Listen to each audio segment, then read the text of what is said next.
السلام عليكم ورحمة الله وبركاته متابعينا الكرام، أسعد الله مساءكم بكل خير.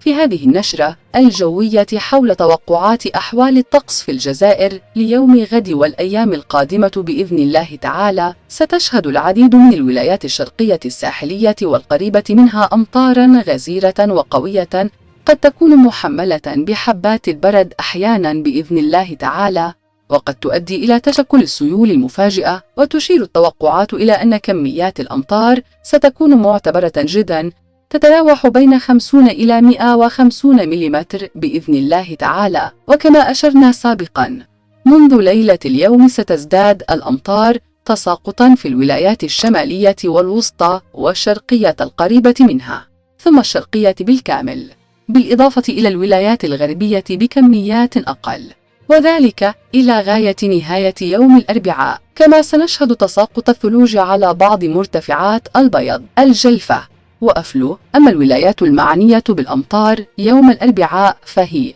أشلف، باتنا، بجاية، البليدة، البويرة، تلمسان، تيارت، تيزيوزو، العاصمة، الجلفة، جيجل، سطيف، سعيدة، سكيكدة، سيدي بالعباس، عنابة، قالمة، قسنطينة، المديع، مستغانم، معسكر، البيض، برج بوعريريج، بومرداس، الطارف، تسمسيلت، سوق أهراس، تيبازة، ميلة، عين الدفلة. أما حالة البحر فسيكون من مضطرب إلى كثير الاضطراب على السواحل الغربية والشرقية، ومن مضطرب إلى عاصف على السواحل الوسطى. إخوتي الكرام، نلتقي في الفيديوهات القادمة بإذن الله لإعطائكم تفاصيل أكثر دقة عن أحوال الطقس بمهنية. نتمنى لكم يوما مباركا.